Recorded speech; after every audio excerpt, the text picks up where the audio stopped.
Assalamualaikum warahmatullahi wabarakatuh. Sahabat Waalaikumsalam. petir, jeder. Ini luar biasa ini. Baik teman-teman yang tergabung dalam Pay Network ya.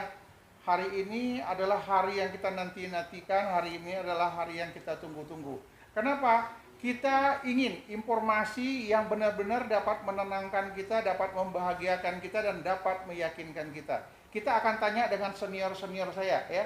Di sebelah kiri saya ini suhu saya yang pertama, guru tertua ya, namanya Mas Darso. Yang di sebelah kanan saya guru muda, namanya Mas Pri. Yang satu lagi ya ini penjaga pintu gerbang. Kalau nggak izin beliau kita nggak bisa masuk. Nanti kita tanya-tanya, nanti kita bincang-bincang apa sebenarnya yang terjadi. Kita tanya sama suhu tertua dulu ya, guru yang tertua.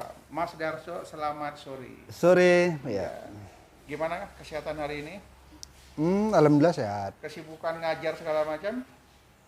Iya, kalau sore begini lagi kosong. Lagi kosong ya, lagi longgar ya. Iya. Jadi kami datang nih tak salah ya, tepat waktu juga ya. Oh enggak, aman. Ya, karena kami ngintip-ngintip, katanya informasi, bah jangan dideketin bah, lagi ngitung-ngitung. Kenapa? Sudah mulai KYC massal, beliau nyiapkan dokumen. Apa ceritanya tentang KYC massal ini? Oh gitu ya. Jadi soal KYC ya. Iya. KYC itu memang sih beritanya apakah itu sudah fake atau masih simpang siur, ya kita terima aja dulu, kan nggak apa-apa ya. Kita terima berita itu lewat percakapan di moderator fake ya, atau mod fake itu yang ada di aplikasi kita masing-masing. Informasinya sih tanggal 12. Tingkat kebenarannya kan hanya Kortim yang tahu. Betul. Kita hanya menerima informasi itu. Kalau kemudian itu adalah hasil editan pun, nggak problem lah sama kita ya. Nggak problem, nggak ada masalah. Ya. Ini ada yang mau kita tanya-tanya sama suhu tertua dulu. Kenapa? Karena di luar tuh sudah ribut di berbagai konten ya. Yang saya lihat mulai dari Facebook, kemudian dari YouTube saya, kemudian lagi ya dari berbagai informasi yang saya terima, tanggal 12 katanya KYC massal. Kita tanya sama suhu tertua dulu. Gimana Mas Darso kira-kira ini? Apa benar tanggal 12 akan terjadi KYC massal? Ya, jadi benar tidaknya itu informasi yang kita dapat. Apakah itu adalah hasil editan atau itu adalah benar? Tetap semuanya kembali kepada Kortim. Karena mereka yang tahu. Persoalan nanti benar itu tanggal 12 adalah KYC massal, ya kita syukuri.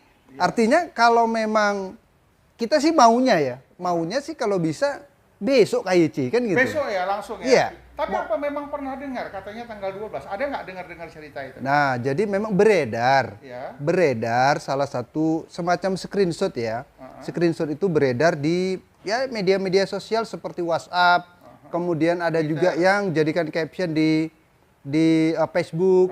Nah, itulah kemudian yang menjadi dasar bagi kita apakah ini benar atau tidak gitu. Ya, itu tadi. Kalau benar syukur alhamdulillah, kalaupun nggak benar, saya yakin pasti akan juga KYC massal. Tetap akan KYC massal. Tetap akan KYC massal. Nah, jadi kita memang sih semuanya masih pasenya pasti galau lah, masih menunggu ya. Nah, persoalan siapa yang paling tahu tentang KYC ya tanya aja sama Nicholas Kokalis. Langsung ya. Langsung Tapi sama Kortimnya. hubungan komunikasi ke mereka. Iya. Nah, tapi kalau saya bilang siapapun orangnya yang menyebutkan itu tanggal 12 nanti KYC massal, saya pribadi mengucapkan terima kasih. Iya. Kenapa? Orang seperti kita yang menunggu-menunggu ini, tanggal 12.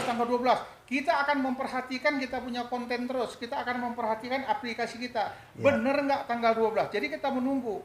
Daripada nggak kita tunggu-tunggu tiba-tiba bobol, lebih bagus kita tunggu, kita ikutin, kita dapat timing waktu yang tepat. Jadi setuju itu ya? Setuju, ya. Ya, jadi nanti seandainya ya tanggal 12 atau mungkin lewat dari tanggal 12, yang penting di bulan 12 ini terjadi KYC massal. Apa sih hal-hal yang positif yang harus segera kita persiapkan untuk itu? Ya, sebenarnya yang paling pertama karena permintaan ketika kita menginput data untuk melakukan verifikasi atau registrasinya itu kan paspor ya. Paspor, kemudian ya KTP lah. Kalau kita Indonesia ya sebutannya KTP. Ya. Hanya di luar negeri kita tidak tahu sebutannya ya mungkin identity card misalnya seperti itu. Kemudian itu tadi ada yang namanya kalau kita di Indonesia ya SIM. SIM bisa, KTP itu dia. Bisa. Nah, tapi dalam hal ini mungkin saja kalau dia menggunakan KTP, dia harus KTP yang valid, yang hidup. Tidak KTP yang kadaluarsa. Ya, kemudian ada kolom-kolom yang harus kita isi. Seperti contohnya kewarganegaraan. Nah, kemudian nama, alamat dan lain sebagainya sesuai dengan kolom yang mereka persiapkan itu. Jadi itulah yang perlu kita isi nantinya. Ya. Kalau menurut pendapat ini ya suhu nomor 2, Mas Pre. Mas Pre, ada dapat informasi ya nggak? Katanya tanggal-tanggal 12 KYC mahal. Ya, jadi kita memang selalu harus melihat berita terupdate ya. Karena memang bukan kita saja yang menjadi pionir, tetapi memang banyak jutaan orang. Bahkan hari ini itu sudah memasuki 131 negara. Kan 131 negara. Ya. Oke. Dan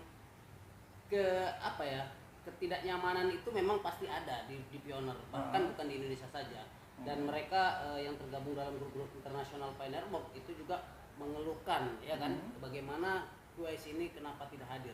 Tapi saya melihat ini adalah sebuah proyek besar kan itu. Ini bahwa Pioneer Box itu digadang-gadang sebagai kripto masa depan, sebagai alat barter dan sebagai alat pembayaran kan seperti itu. Nah, artinya seorang Nicholas Kokalis dengan core timnya ini juga mungkin akan mempersiapkan yang benar-benar ya yang safety, yang aman ya. Kemungkinan kecil terjadi kesalahan-kesalahan, jadi butuh waktu untuk itu. Benar, karena KYC itu kan adalah data human ya kan. Jadi ini harus benar-benar dikunci oleh Nicholas Kokalis. Makanya mereka akan update terus sistemnya bagaimana ini melindungi, melindungi dari yang namanya hacker dan lain sebagainya, kan gitu. Nah, karena ini juga adalah yang pernah diragukan ataupun yang tidak yang tidak diinginkan oleh pionir-pionir yang kemarin, bahwasanya katanya kita ini kan menjual data dan lain sebagainya. Makanya mungkin dengan itu yang sudah viral dan mungkin sudah tahu bahwa core team itu kesangsian daripada pionir, mungkin inilah akan dibuat yang namanya sistem pengamanan dari data-data orang yang telah menambang DeFi ini. Seperti itu. Nah, kemudian juga tadi saya baca di Twitter gitu kan, ini kita nggak tahu ya, ini dia mengatakan bahwa core team itu selamat berlibur bagi pionir kan gitu. Nah, dengan kasih sayang dan cinta kan seperti itu. Nah, ketika kita pernah diarahkan oleh pihak Pioneer Box sendiri bahwa segala yang namanya bentuk aktivitas dan informasi itu dari Twitternya mereka, maka kita berpedoman kepada Twitter kan gitu. Tapi Twitter itu kan dari core team langsung ya? Iya, kan gitu. Nah, jadi ketika dia membuat status, maka itu mungkin menjadi rujukan kita kan begitu. Nah, dan di dalam Twitter itu dia juga jelas mengatakan bahwasanya mereka menyiapkan, benar-benar menyiapkan yang namanya pengamanan kan gitu. Nah, mengenai tanggal 12 KYC itu juga saya mungkin ya belum memastikan karena itu tadi kemungkinan bisa saja kata Mas Darso ya lebih cepat lebih baik gitu kan. Nah, jadi yang namanya bisnis ini kan sudah ada agendanya, sudah ada jadwalnya, dan mereka menentukan bahwa mainnet ini di Desember, kan gitu. Malah mainnet di Desember? Iya, mainnet Desember. Nah, kalau kuartal 4 Desember 2021 adalah bulan mainnet, kan gitu kan, maka saya pikir KYC itu akan dilakukan dengan slot yang besar, ya kan, yang mungkin dengan waktu yang mungkin agak dekat dengan KYC. Iya, waktunya sedikit. Seperti itu. Nah, mungkin kita kan nggak tahu nih, seperti Mas Darso dibilang dari 30 juta pioner, nah mungkin data mereka hanya sekian persen saja yang mungkin aktif. Nah, kita tahunya 30 juta pioner kan gitu kan. Tapi mungkin di data mereka tidak sampai. Mungkin kalau lakukan aja 3 hari selesainya ini bisa jadi kan gitu kan. Nah, jadi itu harapanlah dari core team sendiri bagaimana untuk melakukan registrasi KYC ini ya dengan pengamanan yang sangat Ini logika ya, Mas Gaso, saya lihat ini logika. Yang jadi pertanyaan saya, dari sekian banyak orang yang mengikuti Pay Network ini, berapa persen yang bakal lolos? Kalau saya sih melihatnya begini, saya berdasarkan rujukan dari setiap member ya, dari setiap pionir lah kita. Saya punya lebih dari 750 pionir. Ya. Yang aktif hanya sekitar 200-an sekian.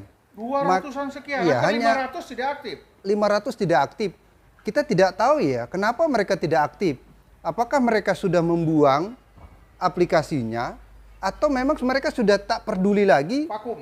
sehingga nanti akhirnya toh mereka nggak melakukan KYC. Karena tidak ada mengupdate lagi. Ya, jadi ketika mereka tak melakukan KYC, berarti ada gambaran mungkin separuhnya lah. Jadi dari 100% yang ikut Pay Network, Iya. kemungkinan akan lolos sekitar 50% gitu. 50%. Penyebabnya satu ya, mereka tidak aktif lagi. Tidak aktif lagi. Kemudian mungkin aplikasinya bermasalah, Ya. handphonenya hilang, rusak Ya. dan lain sebagainya. Iya. Berarti mereka hilang sia-sia. Iya. Jadi Nah, bagi yang masih aktif mengikuti ini, apa harapan Mas ya, Gaso? untuk teman-teman yang masih aktif, saya pikir ya fokus saja, ya fokus tetap menambang ya di sisa waktu sebelum mainnet tentu saja ya. Karena kalau KYC kan nanti pada dasarnya ketika sudah dibuka lakukan saja sesuai dengan prosedur dan ketentuan. Tapi kalau mainnet ya kita harapannya sih awalnya sih lolos KYC baru bisa menikmati hasil mainnet tadi. Nah, itu dia. Harus lolos dulu KYC-nya ya. Ya, harus lolos dulu, kalau enggak ya sia-sia juga. Iya, Nah, iya. mainnet pun kalau nggak lolos KYC, toh akun kita nggak ada yang sinkron gitu. Batal juga. Batal gugur juga. berarti. Jadi Iya. sesuai dengan pembicaraan kita dengan Mas Pri tadi ya, yang mengatakan bisa saja terjadi di bulan Desember ini mainnet. Ya. Jadi pada saat dibuka QIC atau KYC, hanya tinggal beberapa hari lagi langsung mainnet. Gimana tanggapan Mas Darso? Nah, jadi gini, kalau untuk persoalan KYC, ya, KYC itu ketika dibuka, slotnya tentu saja dibuka dengan slot yang besar. Ya. Kemudian ini terus long time dia. Ya, jadi tidak ada pembatasan bahwa KYC hanya 1 hari. Saya yakin nggak seperti itu. Tidak seperti itu. Karena begini, kita juga kan mengambil contoh dari model aplikasi yang sama juga dilakukan. iya. Itu begitu dibuka KYC, siapapun hari ini yang daftar langsung KYC. Langsung. Jadi kalau misalnya nih teman-teman yang Ada nggak batas waktunya? nggak ada, Tak ada. nggak ada. Jadi Bisa 1 minggu, bisa 1 bulan. ya, jadi intinya karena kita melihat ya model yang lain juga melakukan KYC massal, begitu daftar hari ini langsung KYC dan besoknya sudah dikabari verifikasi sudah diterima. Nah kemudian ya mereka sudah mulai menyiapkan exchanger yang bisa digunakan untuk kita melakukan barter uang atau tukar jual beli mata uang di sana gitu. Tapi kan mesti ada penghubungnya ini. Apa Iya. nama penghubungannya itu? Antara kita pionir dengan dari Kortem kan ada orang yang menjembatani kita untuk masuk ke situ. Ya exchanger lah, Exchanger ya. exchanger itu tadi. Apa sudah ada sekarang exchanger itu? Kalau exchanger kita belum dapat pick ya gambaran dengar ya? apakah akan digunakan exchanger ini atau ini atau langsung? itu belum tahu. Belum tahu. Itu tetap rahasia core team Oh, gitu. Kita masih menunggu Ah, kabar. tapi kalau yang paling ya mungkin kalau saya bilang yang paling legitimate lah ya, yang paling kredibel kalau untuk tingkat dunia Binance itu kelihatannya paling punya potensi besar potensi ya. untuk ke sana gitu. Gitu pun ya tetap core team juga lah yang paling tahu akan kemana larinya gitu. Ya mengingat situasi yang ada sekarang ini ya, apa langkah-langkah yang kita ambil seperti yang banyak saya dengar informasi dari teman-teman. Jangan bangga dulu dengan Anda punya koin ada 80.000 Ya. karena belum tentu semuanya bisa lulus. Ya. Gimana kira-kira ini? Jadi gini, kalau koin misalnya ini ada koin banyak ya. Yang banyak ini kan bisa saja Lebih dari 2 tahun yang lalu lah dia ya, menggali. misalnya dia hasil dari menambang sendiri. Ya. Dari hasil menambang sendiri kalau dia lolos KYC, ya insya Allah terakumulasi semua dia punya. Semua dia punya. Tapi yang dari pionir-pionir yang bawahnya? di bawahnya yang membernya tadi atau yang di directnya tadi, itu kan kalau nggak lolos KYC maka koinnya Terjadi tertahan. penurunan. Ya, koinnya tertahan dan koin itu tidak terakumulasi ke koin kita sebagai upline. Jadi kalaupun banyak, oke lah angkanya banyak, itu belum tentu semuanya. Belum semuanya bakal Belum lolos. semua. Walaupun 80.000, 100.000 itu belum tentu Tergantung semuanya. orang yang di bawah. Tergantung apakah yang di bawah kita itu pada lolos KYC semua atau tidak. kita taruhlah mungkin ya, yang di bawahnya itu ada 500. 500. Anggotanya 500 yang ikut. Kemudian 300 tidak aktif, tinggal 200 saja yang aktif. Apa yang terjadi? Ya, kalau yang 200 itu lolos KYC, maka koin yang 200 itu yang terakumulasi ke upline-nya tadi gitu. Yang 300 ya hangus. Nah, ditunggu apakah ini akan melakukan KYC atau tidak. Kalau memang mereka sudah off total, hangus. Biasanya yang terjadi seperti ini adalah orang-orang yang dari awal mengikut, kemudian karena lama kali menunggu, akhirnya mengabaikan aplikasinya. Iya. Tak sabar. Tak sabar. Ya. Kalau mendapat Mas Pre seperti apa orang-orang yang seperti ini? Ya, jadi memang ya kita tidak menyalahkan orang ketika memang orang mau berbisnis atau tidak seperti itu. Nah, tapi memang zamannya di tahun 2021 ini, bahkan di tahun 2022 nanti juga banyak juga yang namanya koin-koin ini yang beredar. Nah, hari ini sudah banyak kawan-kawan ya, teman-teman yang di luar sana itu meyakini bahwa koin A, B, C, D ini bakal meledak-meledak di 2022. Nah, jadi buat teman-teman yang ya mungkin hari ini menambang, kemudian ya dengan kekesalan mungkin dia lepas, uninstall dan lain sebagainya, yaitu hak mereka kan gitu.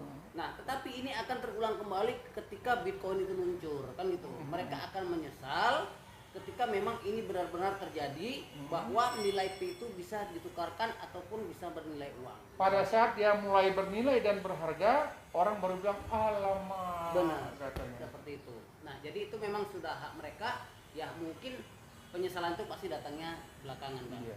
Jadi kalau saya lihat di permainan Pay Network ini yang kita ikutin ya, penambang-penambang petir ini, kalau memang ini nanti berhasil, itu memang rezeki kita. Kalau ini memang belum berhasil, apa tanggapan Mas Garso? Ya tanggapannya sederhana aja. Kita sudah berusaha, belum juga rezeki ya ikhlas saja. Mau cuman lagi. Orang gratis kok. Gratis. Nah, itu aja. Ya baik sahabat petir sekalian dimanapun berada, sampai sini dulu bincang-bincang kita. Nanti akan kita lanjutkan yang berikutnya. Salam petir, jeder, jeder, jeder.